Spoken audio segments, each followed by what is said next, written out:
अस्सलाम वालेकुम, कैसे हैं आप सब। तो आज हम स्टार्ट करने जा रहे हैं एक्सरसाइज 4.2 के क्वेश्चन नंबर 10 को। तो मेरे पास क्लास 9th मैथमेटिक्स की बुक है साइंस ग्रुप की और उसका ही चैप्टर नंबर 4 चल रहा है।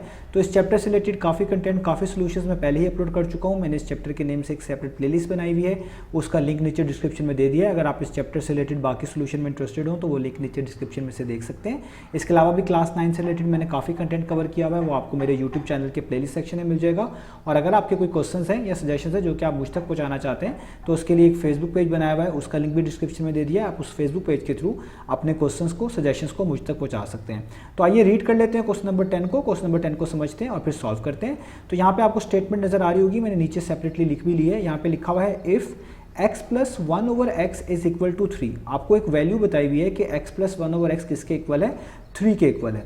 Then find the value of x cube plus 1 over x cube. तो तब आपसे कहा जा रहा है कि अगर x प्लस 1 ओवर एक्स की वैल्यू 3 के इक्वल है तो बताएं x cube plus 1 over x cube की वैल्यू क्या होगी, वो किसके इक्वल होगी। तो जो इफ के साथ आपको चीज़ दी हुई है ये आपका गिवन डाटा है और ये जो चीज़ एंड पे लिखी हुई है ये आपने फाइंड आउट करके दिखानी है। तो आइए स्टार्ट करते हैं।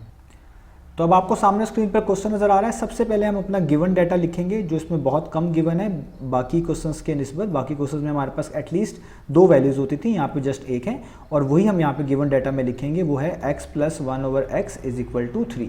और जो चीज़ हमने फाइंड आउट करके दिखानी है उसके लिए हेडिंग डालेंगे टू फाइंड की। और ये देख लेते हैं क्या फाइंड आउट करके दिखाना है। वो यहाँ पे गिवन है x cube plus 1 over x cube और आगे इसके डाल देते हैं क्वेश्चन मार्क, ये फाइंड आउट करके दिखाना है। देखिए अब आपके पास डायरेक्ट ऐसा फार्मूला कोई होना चाहिए जिसमें ये सारी जो टर्म्स हैं ये आती हो, यानी जो चीज़ फाइंड आउट कर रहे हैं वो भी आती हो और जो चीज़ गिवन है वो भी आती हो, ताकि आप उस चीज़ को फाइंड आउट कर पाएँ जो यहाँ पे गिवन है। अब इसके 2 तरीके हैं। एक तो ये कि आप फार्मूला पहले चूज़ कर लें और उसको खुद से मैनेज करें, उसमें इस तरह की टर्म्स को लेकर आएँ ताकि आपके लिए आसान हो। दूसरा जो सबसे आसान काम है वो ये है कि आप देखें कि आपको फाइंड आउट क्या करना है, तो उसी से अंदाज़ा लगाएं कि फार्मूले में क्या पार्स आ रही होंगी और उसी पार को अपने गिवन डाटा पे अप्लाई कर दें तो वो ऑटोमेटिकली वही बन जाएगा। जिस तरह आप देख सकते हैं यहाँ पे जो चीज़ फाइंड आउट करनी है उसके ऊपर पार्ट 3 लगी हुई है, यहाँ पे भी x के ऊपर पार्ट 3 लगी हुई है, यहाँ पे भी x के ऊपर पार्ट 3 लगी हुई है, यानी वो लाजमी क्यूब वाला फार्मूला या क्यूब वाले फार्मूले से रिलेटेड है। तो आपने क्या करना है कि जो चीज़ आपको गिवन है उसके दोनों साइड्स पे क्यूब अप्लाई कर देना है ताकि इस तरह के टर्म्स बने और आप अपनी चीज़ फाइंड आउट कर पाएँ। यही हम करेंगे। तो हम यहाँ पे लिखेंगे कि जो हमारे पास गिवन डाटा है वो, यानी हमारे पास x plus 1 over x given है, वो किसके इक्वल है, 3 के। क्योंकि जो चीज़ फाइंड आउट करनी है उसके ऊपर पार्ट 3 नजर आ रही है। आप क्या लिखें, आप यहाँ पे लिखें taking cube on both side. तो जो चीज़ गिवन है उसके दोनों साइड्स पे पार्ट 3 ले लें, जिसको क्यूब भी बोलते हैं।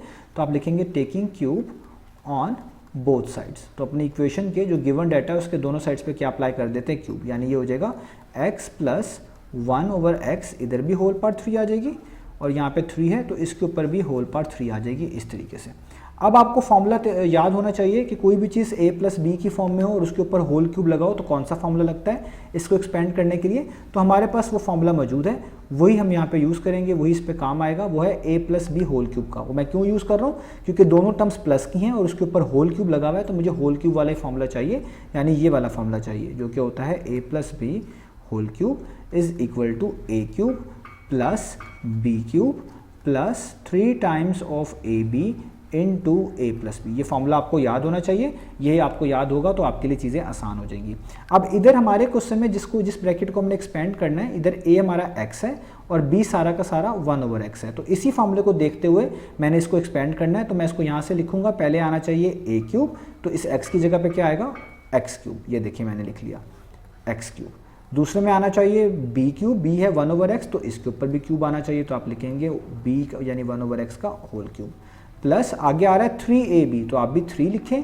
a का मतलब होता है फर्स्ट टर्म यानी x और b का मतलब होता है सेकेंड टर्म यानी 1 ओवर x। ये हमने लिख लिया, ठीक है। और आगे आएगा a plus b. a plus b का मतलब है जो चीज़ ये लिखी हुई है पूरी की पूरी इसको वैसे लिख दें, यानी x प्लस 1 ओवर x। और यहाँ पे आपके पास क्या आ जाएगा, 3 का क्यूब। 3 का क्यूब का क्या मतलब होता है, 3 को 3 दफ़ा मल्टीप्लाई करना है। 3 टाइम्स 9, 9 3 टाइम्स 27, तो वो कितना होता है 27। तो देखिए हमने इस चीज़ को इस वाले फॉर्मूले की मदद से एक्सपेंड किया है कि इसकी ये वाली साइड इसकी लेफ्ट हैंड साइड से मिल रही थी, तो लेफ्ट हैंड साइड जब मैचिंग थी तो हमने इसको राइट हैंड साइड में एक्सपेंड कर दिया, यानी फॉर्मूला अप्लाई कर दिया। अब आप इसको थोड़ा सा और सॉल्व करना है, तो देखें ये हो जाएगा एक्स क्यूब, 1 का क्यूब 1 ही होता है, नीचे तो x का क्यूब आएगा क्योंकि ये पार्ट 3 सबके ऊपर होती है, 1 पे 3 हो गया और x के ऊपर पार्ट 3 आ जाएगी, इधर आप देखें ये वाला x और ये वाला x कैंसिल आउट हो जाएगा जब इसको ओपन करेंगे, तो सिर्फ 3 बचेगा और 1 बचेगा। तो 3 1 टाइम्स कितना होता है 3, और यहाँ पे ये वैसे का वैसे, यानी x प्लस 1/x, और यहाँ पे क्या बचा 27। अब आपने जब यहाँ तक कर लेना है, अब आपने देखना है कि आपके पास वही टर्म्स होनी चाहिए फॉर्मूलाज में, ये इस वाली चीज़ में, कि जो आपके पास गिवन हो या फाइंड आउट करनी हो। तो देखिए आपने फाइंड आउट क्या करना है, आपने फाइंड आउट करना था x³ प्लस 1/x³, तो वो देखें वो तो यहाँ पे आ रहा है, ये इतनी यहाँ से लेके यहाँ तक वही चीज़ है।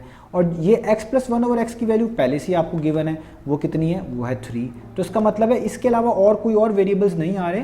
कॉन्स्टेंट्स की खैर है, कॉन्स्टेंट्स का कोई इशू नहीं होता, लेकिन वेरिएबल्स कुछ और नहीं आ रहे जिनकी वैल्यूज हमारे पास ना हो, तो हमारे पास बिल्कुल सही फॉर्मूला हमने यूज़ किया और अभी तक बिल्कुल ठीक कर रहे हैं। अब आपने जिस वैल्यूज पुट करनी है, तो आप देखें x³ प्लस 1/x³ को तो आपने फाइंड आउट करके दिखाना है, इसको वैसे नोट डाउन कर लें, प्लस 3 भी वैसे लिख लें। इसकी x प्लस 1/x की वैल्यू ऊपर बताई हुई है, आप देख सकते हैं सबसे फर्स्ट पे 3 लिखी हुई है, तो आपने इधर क्या लिख लेना है 3, और बाकी 27 जो है वैसे का वैसे ही। इसको सॉल्व करें तो ये हो जाएगा x³ प्लस 1/x³, 3 टाइम्स कितना होता है, वो होता है 9, और यहाँ पे कितना हो जाएगा 27। अब अगले स्टेप में जिसने 9, क्योंकि यहाँ पे प्लस हो रहा है, वहाँ जाके क्या हो जाएगा माइनस हो जाएगा। तो आपने क्या करना है, आपने लिखना है x³ प्लस 1/x³, ये प्लस 9 है, इक्वेशन की दूसरी तरफ मूव करेंगे तो -9 हो जाएगा, इस तरह 27 -9 हो जाएगा। तो ये हो जाएगा x³ plus 1/x³ is equal to 27 में से 9 माइनस कर दें तो कितना आ जाएगा, वो आ जाएगा 18, तो यहाँ पे आ जाएगा 18। तो आपने जो चीज़ फाइंड आउट करनी थी वो यही थी कि x³ प्लस 1/x³ की वैल्यू क्या होगी, और वो आपने क्या निकाल लिया 18। तो यही हमने फाइंड आउट करके दिखाना था। तो उम्मीद है आपको ये क्वेश्चन समझ आया होगा। इंशाल्लाह नेक्स्ट वीडियो से मिलेंगे इसके बाकी सॉल्यूशंस के साथ।